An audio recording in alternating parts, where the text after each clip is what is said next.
Those medals come off before you enter. Why do I have to do that?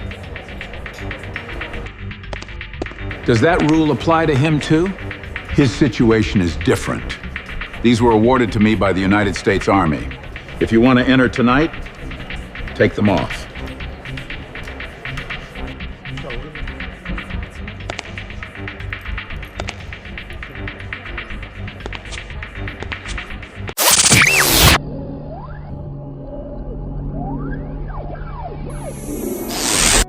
Those medals come off. Before you walk into my ballroom, Edward Hayes spoke quietly enough to avoid drawing attention, but firmly enough that Jerome Mitchell understood the consequence. Behind Edward, the ballroom of the downtown hotel glowed beneath crystal chandeliers, filled with executives, donors, military families, and formally dressed guests. Jerome stood outside the entrance in a dark suit, his invitation in one hand, his military decorations resting neatly across his chest. For a moment, the 68-year-old black veteran said nothing. Then his eyes moved past Edward and settled on a white guest entering the ballroom with military ribbons displayed on his jacket. No one stopped him. Jerome looked back at Edward. Does that rule apply to him too? Edward's expression tightened. I am asking you, Mr. Mitchell. The answer was clear enough. If Jerome refused, he might spend the evening outside a room he had been formally invited to enter. Jerome lowered his eyes toward the medals. Each one carried a memory he rarely discussed, and none had ever felt as heavy as they did beneath those chandeliers. These are not decorations. I bought for tonight, Jerome said. Edward glanced toward arriving donors, then back at him. This event has standards. I need everyone to respect them. Jerome noticed an event employee watching from several feet away. She quickly lowered her eyes. He could have raised his voice. He could have demanded an explanation in front of everyone. Instead, Jerome remained still. His broad shoulders stayed straight, and his hands remained steady. I understand standards, he said. I have lived by them most of my life. Edward stepped slightly toward the entrance, leaving Jerome with a choice that should never have been his to make.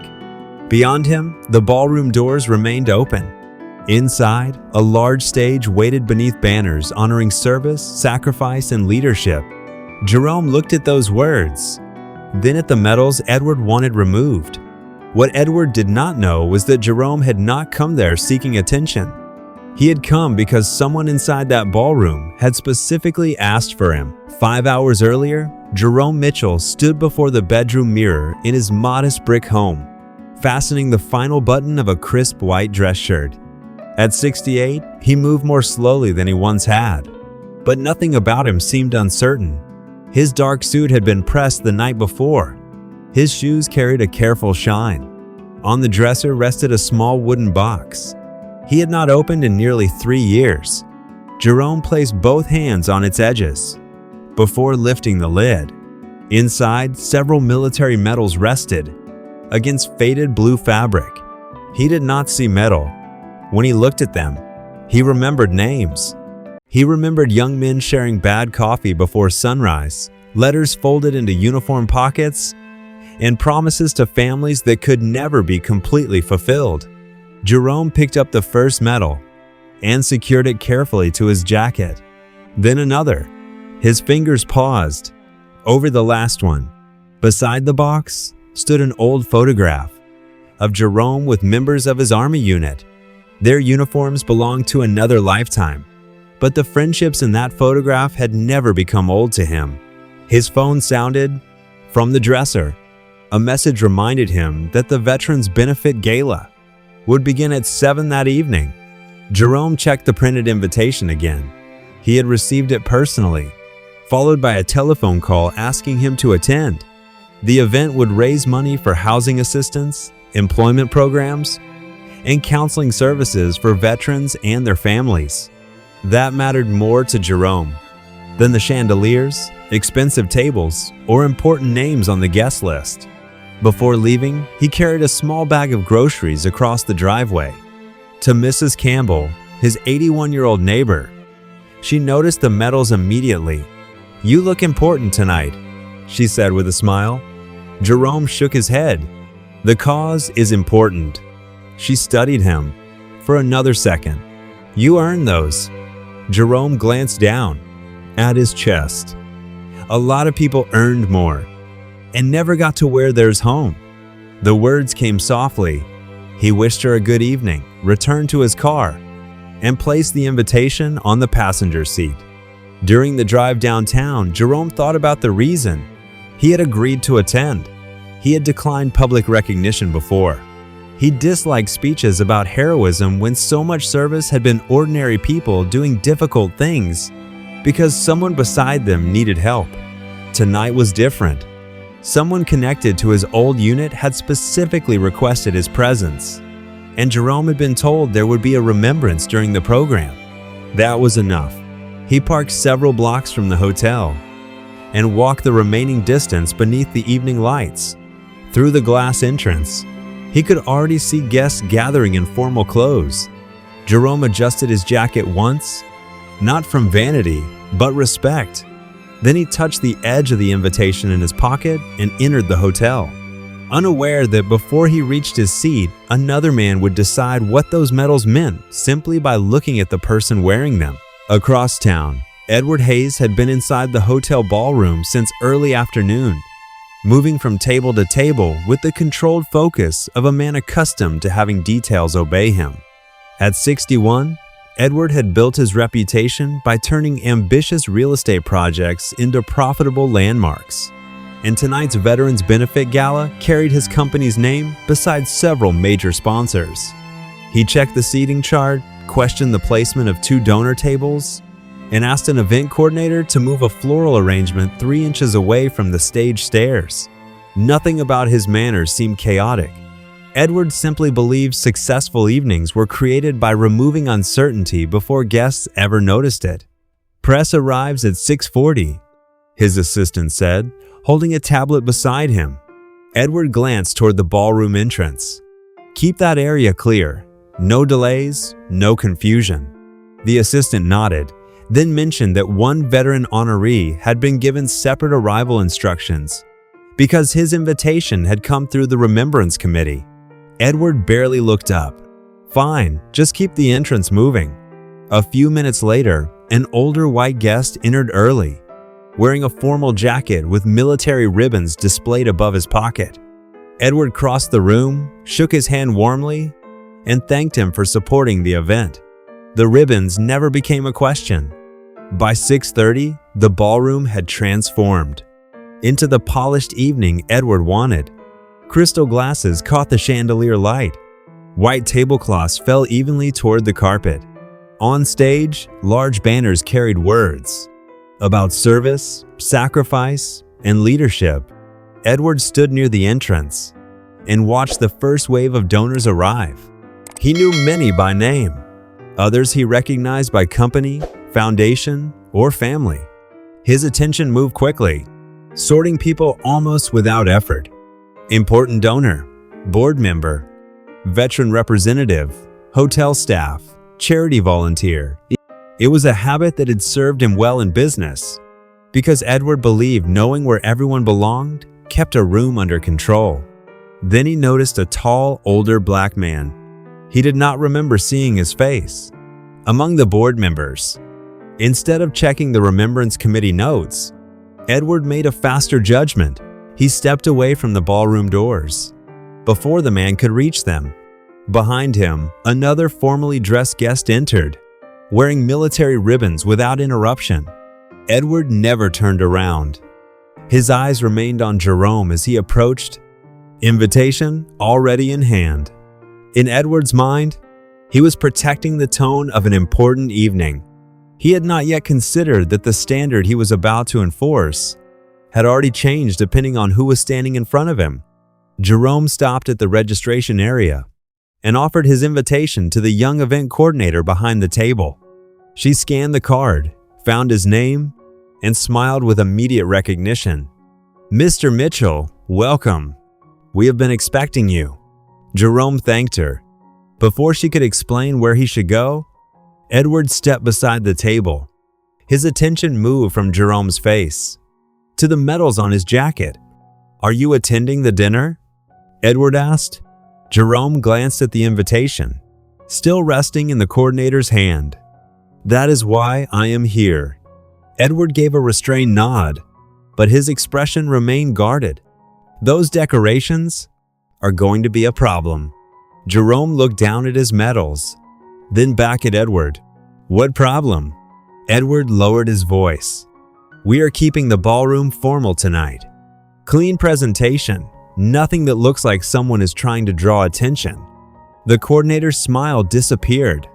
Jerome felt the words settle more heavily than their volume suggested. Before he answered, a white man in his 70s approached, with military ribbons displayed on his formal jacket. Edward recognized him immediately. "Colonel, good to see you." The two men shook hands. Edward stepped aside and allowed him through without mentioning the ribbons. Jerome watched until the man disappeared into the ballroom. Then he turned back. "Does the same rule apply to him?" Edward paused. "His situation is different." "How?" Jerome asked. The question was quiet. Edward glanced toward the growing line of guests. "Mr. Mitchell, I am not going to debate event policy."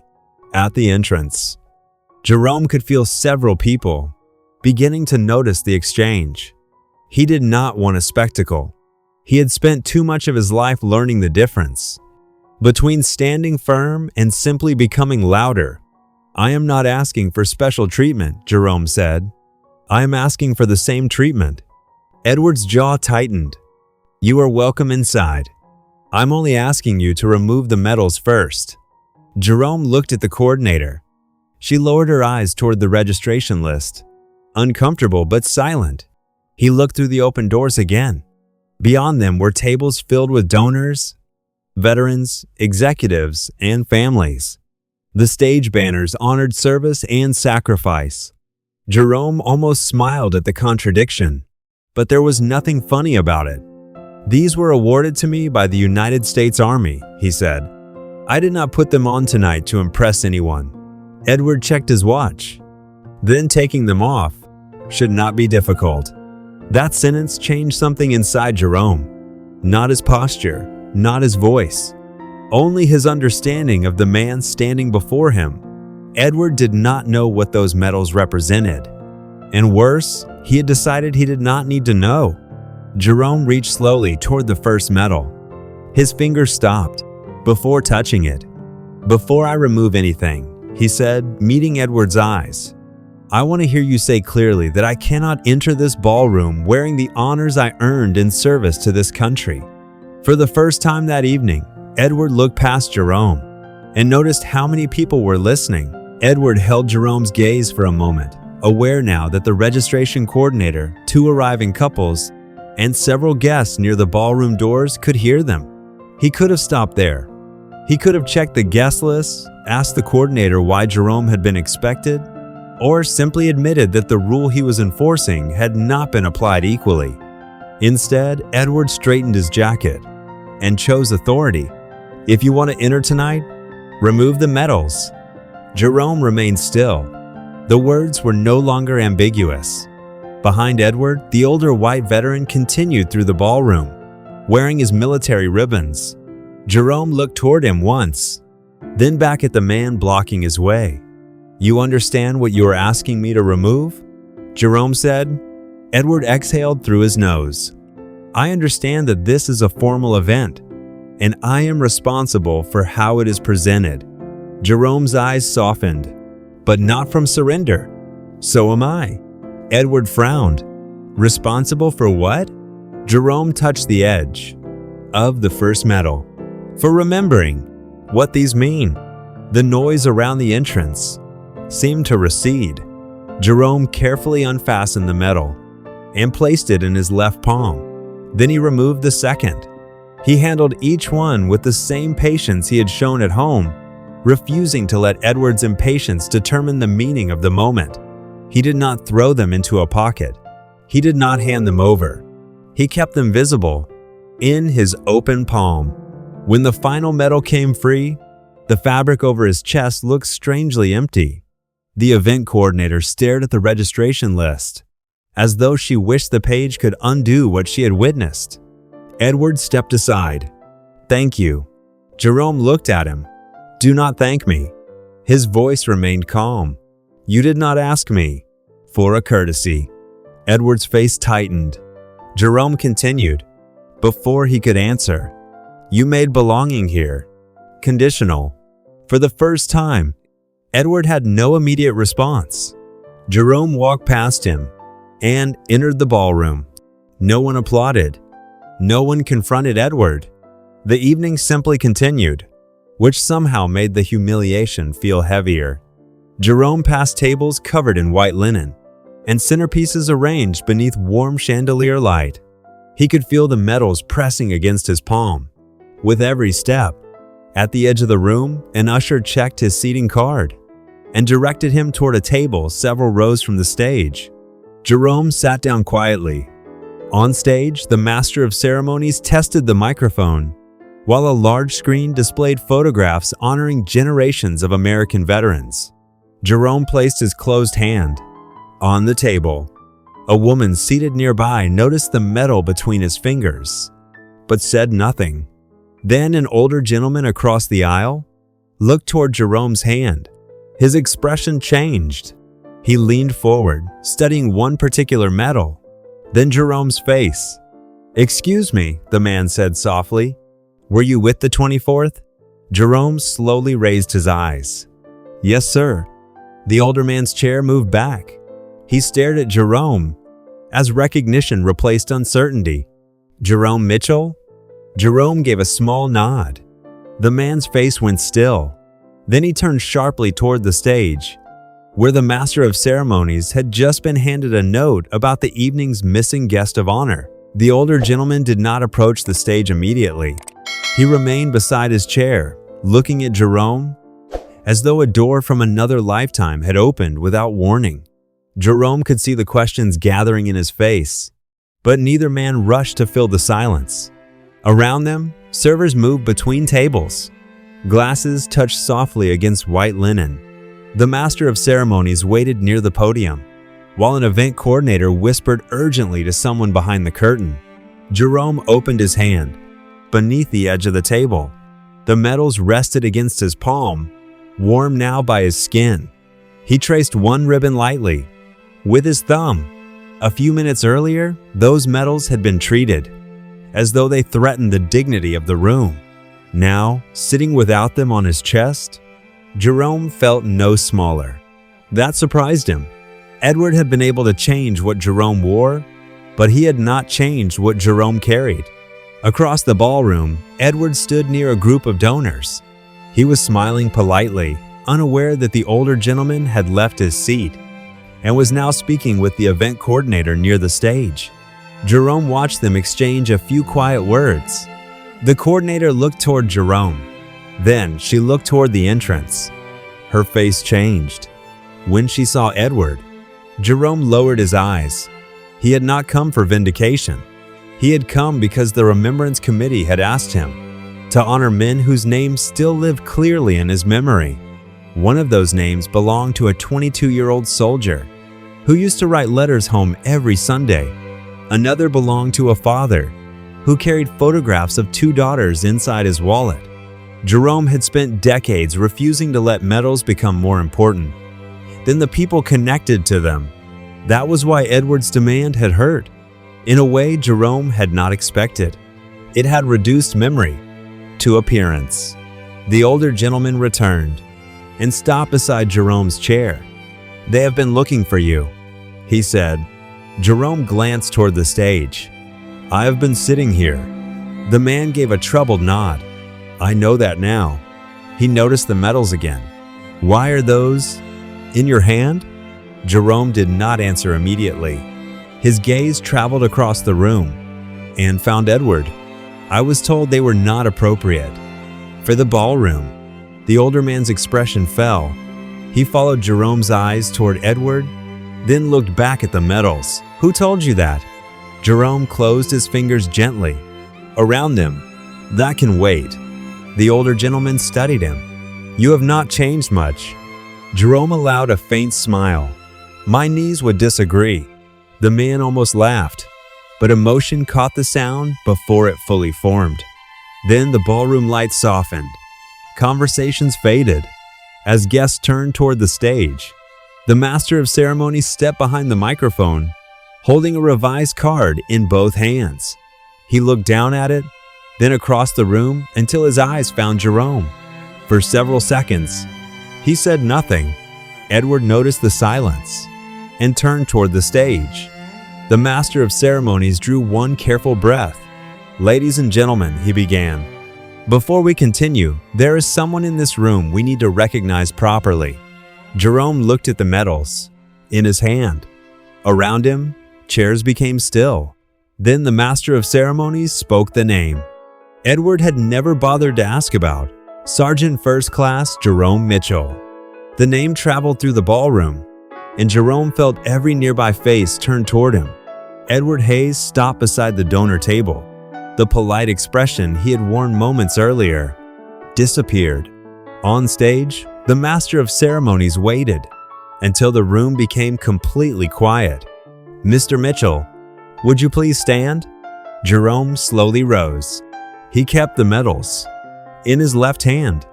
The older gentleman beside him stood as well. Across the room, Edward stared at Jerome's empty jacket, then at the medal visible between his fingers. For the first time, he understood that something had happened at the entrance, that the room was about to discover. Tonight, the master of ceremonies continued. "We are honoring veterans whose service shaped lives long after their uniforms were put away. Mr. Mitchell was specifically requested by our Remembrance Committee because his name appears in the history of the 24th and in the memories of men who served beside him." The screen behind the stage changed to an old unit photograph. Jerome recognized the younger version of himself immediately. He also recognized faces that had been absent from his life for decades, yet never absent from his memory. The older gentleman beside him placed one hand over his heart. During one difficult mission, the master of ceremonies said, "Mr. Mitchell remained with members of his unit when leaving would have been easier. His actions helped several soldiers reach safety, and the honors he received afterward were never something he used to seek attention." Jerome lowered his eyes. That last sentence landed differently. Several guests noticed the medals in his hand. A woman at the next table whispered, "Why is he holding them?" The question moved quietly from table to table. The event coordinator near the entrance looked toward Edward. She had witnessed the answer. Edward saw her expression and understood before anyone said a word. The older gentleman leaned closer to Jerome. "Put them back on." Jerome shook his head slightly. "Not yet." "Why?" Jerome looked toward Edward. "Because this room needs to understand what happened before it decides what those medals mean." The older man nodded and stepped toward the aisle. The master of ceremonies invited Jerome forward. As Jerome left his table, guests began standing, not with explosive applause, but with a quiet respect that spread naturally through the ballroom. Jerome walked toward the stage, with his medals still resting in his palm. Edward remained near the entrance, exactly where he had stopped Jerome earlier. Their eyes met. Across the room, Jerome showed no satisfaction, no anger, only the same steady dignity. Edward had mistaken for insignificance. Then the event coordinator approached the master of ceremonies and whispered something into his ear. His expression changed. He looked at Jerome's empty jacket, then directly at Edward. The microphone remained live. When he asked the question that silenced the room again, "Mr. Mitchell, were you asked to remove those medals before you were allowed to enter tonight?" Jerome stood halfway between his table and the stage, the medals resting in his open palm. Every face seemed to wait for his answer. He could have described the humiliation in detail. He could have repeated every word Edward had spoken at the entrance. Instead, Jerome looked toward the event coordinator. She gave a small nod. Then he looked at Edward. Yes, Jerome said. Nothing else was needed. The silence that followed felt heavier than outrage. Edward remained near the ballroom doors, surrounded by the same guest he had been so determined to impress. The older white veteran who had entered earlier touched the ribbons on his own jacket, then looked toward Edward with visible disbelief. The master of ceremonies lowered his notes. "Was that an event policy?" he asked. The coordinator answered, before Edward could. "No, sir." Edward finally stepped forward. His confidence had not vanished, but it had changed. There was nowhere left to hide the decision behind procedure. "Mr. Mitchell," he said, "I made a serious error in judgment." Jerome watched him approach. Edward stopped, several feet away. "I assumed you were trying to draw attention to yourself. I treated your medals differently from those worn by other guests." That was wrong. Jerome's expression remained calm. It was. Edward swallowed. "I apologize." Jerome looked down at the medals. "I appreciate the apology." Then he raised his eyes again. "But you were wrong before you knew who I was." Edward said nothing. Jerome continued, his voice steady enough that no one had to strain to hear it. "If I had never served in the army, I still deserved equal treatment. If these medals had belonged to an ordinary veteran nobody recognized, they still deserve the same respect you gave another man at that door." The words settled across the ballroom, without accusation in his tone. Edward glanced toward the older white veteran, then back at Jerome. For the first time that evening, the unequal standard stood before him without explanation. "You are right," Edward said. The older gentleman beside Jerome opened his hand. "May I?" Jerome understood. He passed him the first medal. With careful fingers, the man secured it back onto Jerome's jacket. Jerome attached the others himself, one at a time. No one rushed the moment. When the final medal returned to its place, Edward stepped aside. This time, the movement did not grant permission. It acknowledged that permission had never been his to withhold. Jerome walked toward the stage. The room rose. With him, Edward remained standing near the entrance, watching the man he had reduced to an assumption become fully visible without changing anything about himself. Before Jerome reached the podium, he turned once. His eyes met Edward's. Across the ballroom, there was no triumph in them, only a quiet expectation that an apology would have to become something more than words. Jerome reached the podium and waited until the ballroom became quiet again. The medals were back where he had placed them hours earlier, but they no longer felt heavy. He looked across the tables at veterans, families, executives, donors, and hotel employees standing together beneath the warm chandelier light. "Thank you," he said. "But tonight was never supposed to be about me." He glanced toward the old unit photograph on the screen behind him. "I came here to remember people who served beside me, and to support people who came home carrying burdens the rest of us cannot always see." Jerome paused. His eyes found the older gentleman, who had recognized him. A medal can tell you that someone was honored. It cannot tell you everything that person carried to earn it. And a person without a medal deserves no less dignity than the person wearing one. Several guests lowered their eyes. Edward remained near the entrance, listening. Jerome did not mention him again. He did not need to. When Jerome finished, the room stayed silent for one long moment before the guests rose in respectful applause.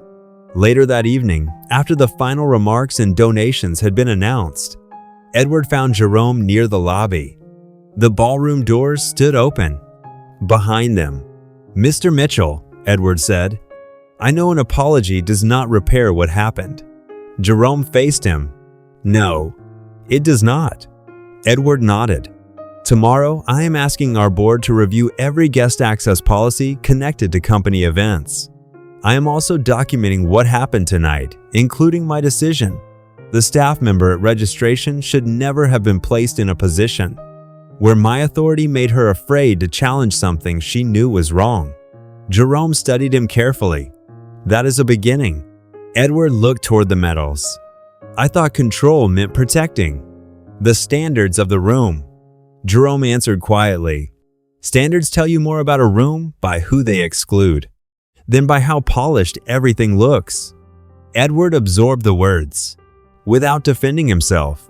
A week later, the company announced a formal review of event procedures, mandatory bias training for senior leadership, and a clear policy requiring equal treatment of guests regardless of race, title, profession, or social status. Edward's conduct was included in the internal review, rather than quietly erased. Jerome asked for none of it to carry his name.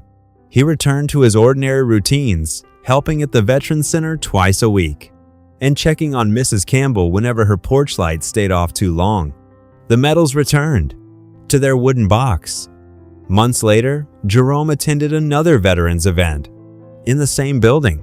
He wore the same dark suit. The same medals rested across his chest. At the ballroom entrance, the doors were already open. Edward happened to be standing inside. Their eyes met. For a brief moment, Edward gave a small, respectful nod and moved aside. Jerome did not slow down.